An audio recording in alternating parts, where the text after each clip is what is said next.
any mumbling mice, baby. It's your boy, TG. Hey, coming back with another episode of Hey, Atas. yo. Y'all know what it is. Episode 35. Whoa. 35. Yeah. Whoa.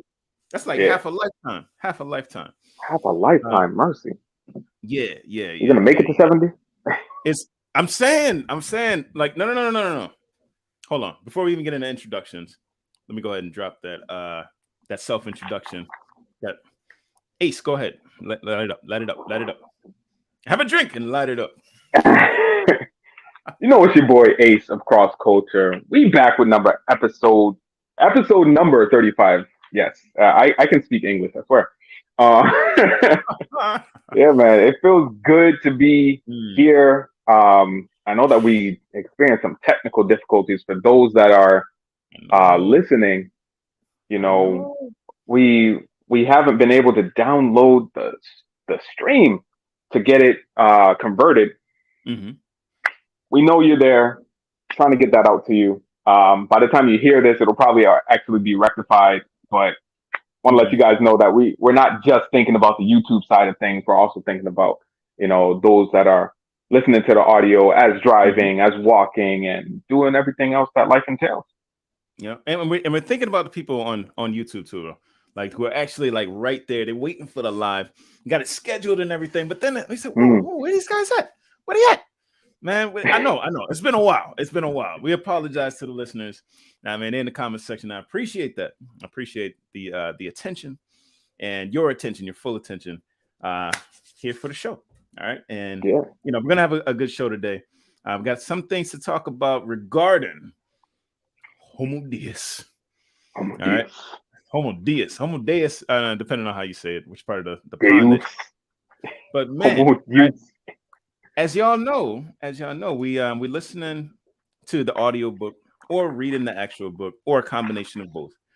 But that first chapter, of Homo Deus, which is the sequel to the New York Times bestseller Homo Sapiens, is 2 hours long.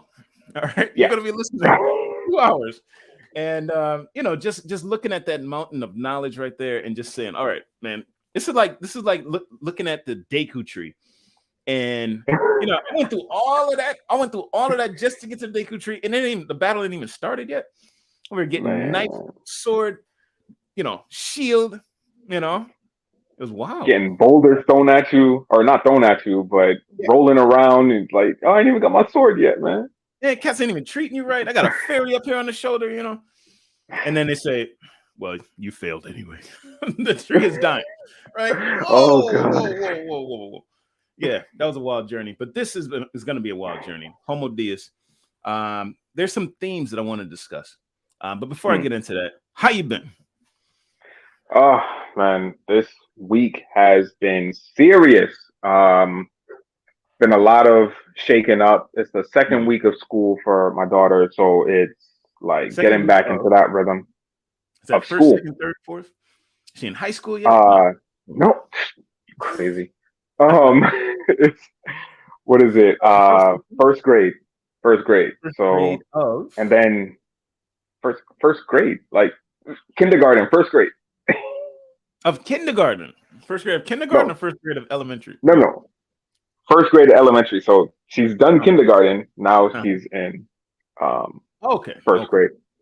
And then she's doing soccer, and you know, I'm I guess the interim drummer for the church that I attend. So it's just like every evening it's something different. And then on Thursdays, I was like, okay, I'm setting this time aside for family time. Like this is intentional family time. Like we're gonna watch a movie or we're gonna play a game. You know, I'm ordering food so I don't have to worry about cooking.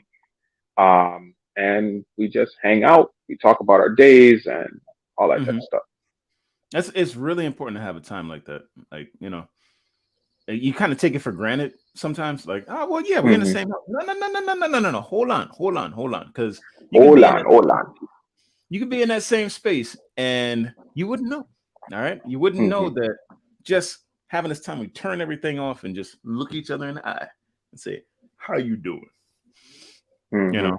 There was a time with my pops that, like I had to say something real hard to him, like, Dad, I messed up, and he wasn't judgy about it. He wanted to hear all the details. And I said, oh man, okay, this is hard to get that out there. But once you get that conversation, the hard one out, it's like, talk about whatever. Talk about whatever. It doesn't even matter. All right. So now this hard thing, was it when you were working at Pet Supply Plus? It was when I was working at Pet Supply Plus. Okay, all right. That's a little insider right there. Yeah, ain't gonna put it out for the people. For the bishop. Oh gosh. Yeah, it's Bishop's Corner. Bishop's Corner.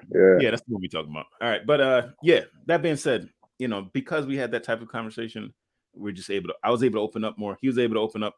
Man, I see my dad cry. When I was a little kid, I didn't see him cry. He was acting like, boys don't cry. Like, nah. Yeah, man. He's a grown man. Okay, if he can cry, then that means I can too. Now I don't have to be all suppressed. All right. That's important, man. That's real important. Was it emotional intelligence, as we talked about EQ 2 weeks ago? Emotional intelligence.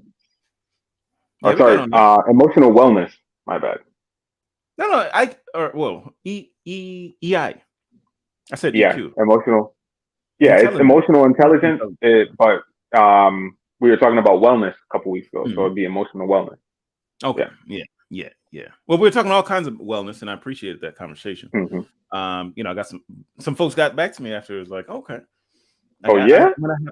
No, because so this is the thing. It's the thing. There are some issues that we talk about that just kind of come up like this right before we get into the book, and this is that issue of wellness is actually a reason why a new show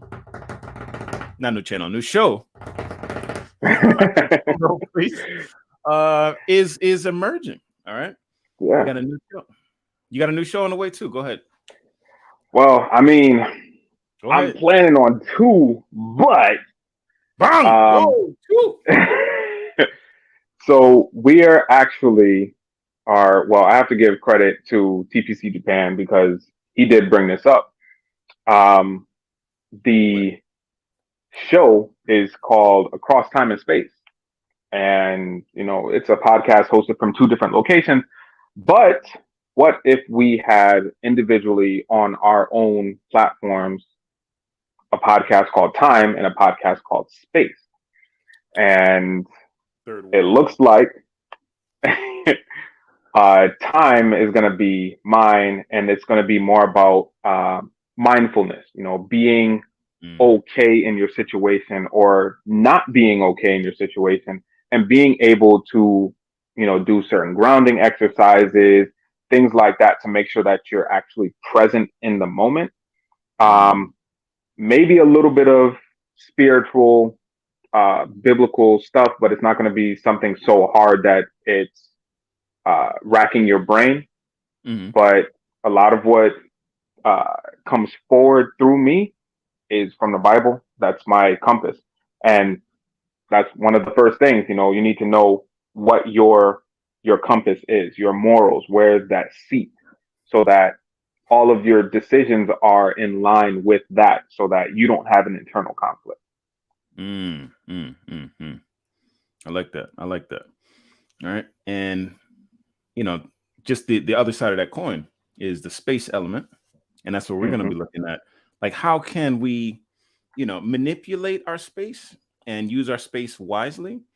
Be one with the space that we're in, but then actually physically improve our lives. So I'm going to be talking about life hacks. The simple way to say that, how I'm hacking my life, how I've heard about different ways to hack my life a bit, and just the journey through that. So I like to put out exercise content, as you guys know. I want to have focus on that issue. We have a lot of things going out there on Instagram right now, as far as just like studying and how to perfect that craft in space, like how to use space actually literally on the paper to make your characters look better if you're studying Japanese. But that can be extended to calligraphy, design, all of that, like how to use space wisely, and then how to use your physical space wisely. So we'll have fun talking about space and time, or time and space. Time and space and time. Yeah. Dialga Palkia. That's what I'm saying. That's what I'm saying. Type, you know what I mean? All about that, bro. Yeah. That's right. Water Pulse Laser. He's asking, are these spinoffs? Yes, absolutely. These are spinoffs. Spinoffs. And, yes, because we've been spinning for so long. So now it's like the ideas are just flowing, man. The wheels have been turning. We've been spinning. Got red and blue right here. We're having a good time. Sonic and Knuckles. All right, so. Oh, okay. I'm just saying. I'm spinning off of that spin. So, all right, going into Homo Deus though. Some of the themes that are going to come up, like if you just look at the headers throughout this 2-hour-long chapter, some of the things that we're going to be looking at are, the things that we've gotten over in terms of humanity, in terms of famine, plague, and war. Famine, plague, and war. 3 of the 4 horsemen of the apocalypse. Like, oh, that's why. I didn't even notice that. Just missing pestilence. Like, what is going on? Pestilence. Yeah. Wait, hold on. What are the 4 horses? What are the 4 horses? So you said. I said. What were the 3 that you named? You said famine, war, plague, and war. Plague. Oh no. So. No, it's not plague and pestilence. I don't think. I know. Like, famine is. Man. Plague. All right, famine. All right, let's just define that first of all. Famine is when the crops stop working, right? There's a problem with the crops. It's a problem with the product of the country. All right, you're not able to put out as much as you're supposed to because of some kind of natural disaster. Blah blah. Ray. All right. Then we look at. The plague, we're looking at the plague. This is like, when disease gets out there, things like the black bubonic plague or whatever they called it. Yeah. And then war, like the type of war between nations. Looked at World War I, looked at World War II. And what the author was kind of hinting towards in that first chapter is that we see an end of those issues at the center of humanity. And I just want to check in right there. Are those issues done? This is written before Corona World. All right. Oh, dang. Too true. Are these issues controlled at this point? Are we looking at this as weird people? People living in a weird society? You know what I mean when I say weird? Weird? What do you mean when you say weird? No. Hold on. Weird, white, educated, industrial. Oh, okay. I see. Right. All right. What was R? I mean, developed. I grew up. Well, I don't want to say I grew up, but what I heard in high school and college was WASP. White Anglo-Saxon Protestant. And that was like the big things. Like, a vast majority of representation was WASP. So there was that. But I did do that little Google search, straight from Google. The 4 horsemen of the apocalypse. Okay. Conquest, which is white. War, which is red. Famine, which is black. And pale. So I'm guessing like gray, which is death. The pale horse, death, right? Mm-hmm. Okay. Yeah.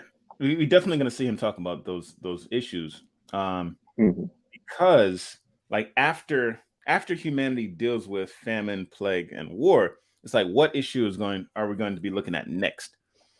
What's going to be like at the center of our consciousness as humanity? And it's like, all right, are we ready to go on to what's next? Do we see that famine is done, or famine is a controllable thing? In the past, it was just like uncontrolled, all right? Or a plague was uncontrolled. People were just like passing disease. Like it was nothing. Yeah. When it was AIDS, when AIDS first came out, nobody knew what it was. Dang. People are dying left and right. They just want to cast blame on somebody, Yeah. It became the homosexual disease, dubbed gay cancer. And it's like, whoa, yeah. And that's serious for you to just say like, oh yeah, this is a whole group of people, are carrying this. Make sure you stay away from them. Mind you, the same thing is being done with monkeypox. Just saying, people are saying, "Oh, it's a homosexual disease." Like, yo, come on, man, come on. Yeah, bro, you get sneezed on. That's it. It doesn't matter. No, it's what's it called? Physical contact, right? Yeah, it's for monkeypox. Physical contact. Airborne too. I heard. It's airborne too. Jeez. Yeah, 50% is physical. Oh no! Was it, bruh? Yeah, that's history. I don't need this. Lord, just come back. Yo, grown come back. Not grown things. Groaning. Yeah. Birthing pains. Yes. Yeah. So that question of whether or not we're over those things, but we can move on to the next thing is a topic of discussion at this point. Some of the issues that we can think about in Homo Deus, like, all right, if we're done with worrying about war and disease and so on, then maybe we can focus on taking care of death. Are we at that point? You ain't got to worry about death no more. Well, I mean, there's a few things there. So jumping back a little bit, because you talked about famine. Mm-hmm. Famine has been seen as dealable, but a lot of people don't want to give up what's necessary.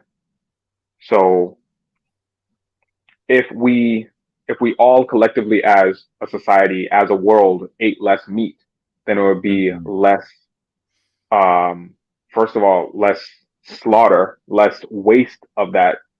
But then you wouldn't have to have so many farmlands that are devoted just for feeding. So there's that one thing that we could minimize that footprint, that effect on the earth. Then disease. I mean, there's always new medicine and new leaps and bounds. I mean, your dad's a doctor. You got to hear some of this stuff. That's coming up down the pipeline. Of course, and the thing is, like, all right, if we're Homo Deus now, and we can control these issues like plague, because in the past, and this, Mr. Harari, like, he loves to mention, how religion kind of spoke for these issues of plague and so on. Like, all right, if you're sinful, or if you're, not doing what you're supposed to do, Lord's going to send a plague, boom, and get you back in line.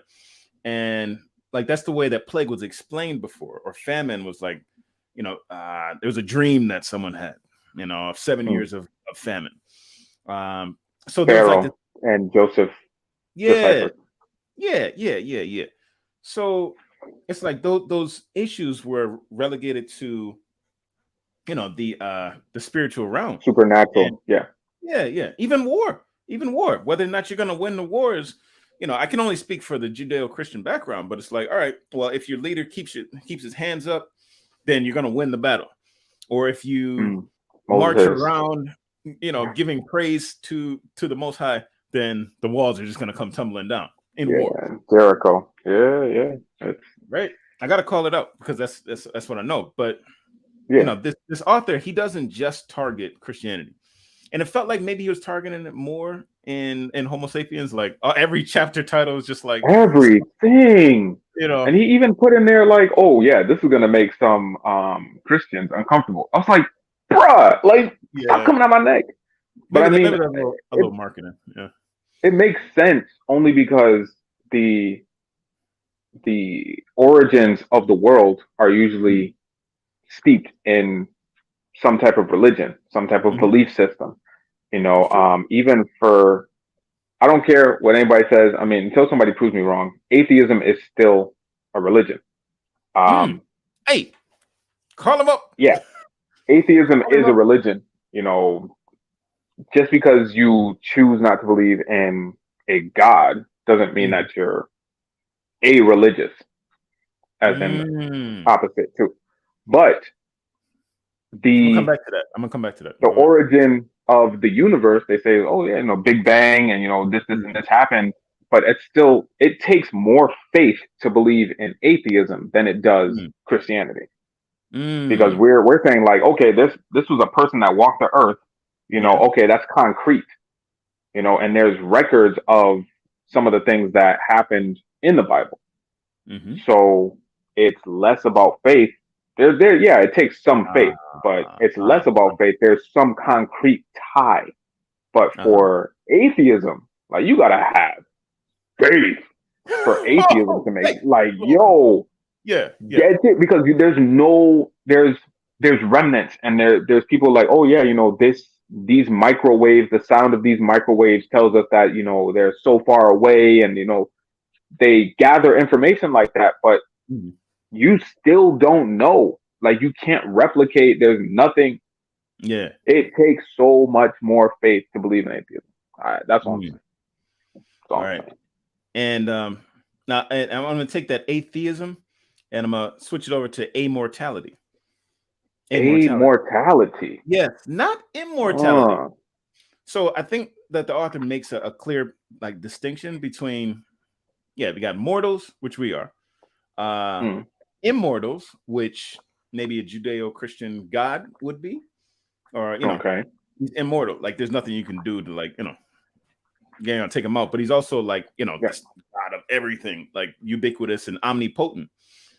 And I don't think that when we look at Homo Deus, it's not talking about being omnipotent or as powerful as that type of God, but more like a Greek God.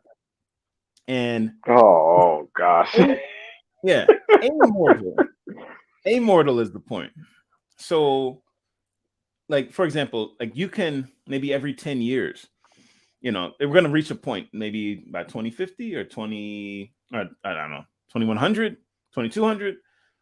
He's saying that maybe you'll reach a point where you get organs replaced or get, you know, arm replaced or whatever. They're going to build it in a lab, and you just get that part replaced, and you keep replacing parts until whenever. Like, you're immortal. Like, you don't have to die of natural purposes. And natural purposes is the reason why people die. It's usually not just like, okay, just heart stopped. But if your heart stops, that's because, you know, it was worked down too much because of, like, high cholesterol or some kind of thing, you know, working on it. And if we just tweak that piece, we keep tweaking the pieces, then you could be a very expensive, but, you know, expensive body, but you'll last till whenever. Look, the $1 Million Man, that's not even a thing now. It would be like the $1 trillion Man. But it's not unheard of, especially in the scientific community. The earliest estimation of the singularity, not a quantum singularity, but of the singularity, and that's when, tell the people what, to my knowledge, is when we be able to upload our consciousness to a non-natural, the non-organic, like plug in a USB drive, like stick it up your nose, suck all the information out, and then boom, you're in a computer, you know, something like that, or in an Android, even worse. Well, that's the thing. You're gonna, like, are we gonna reach a point where, like, why do we need to do it with these bodies?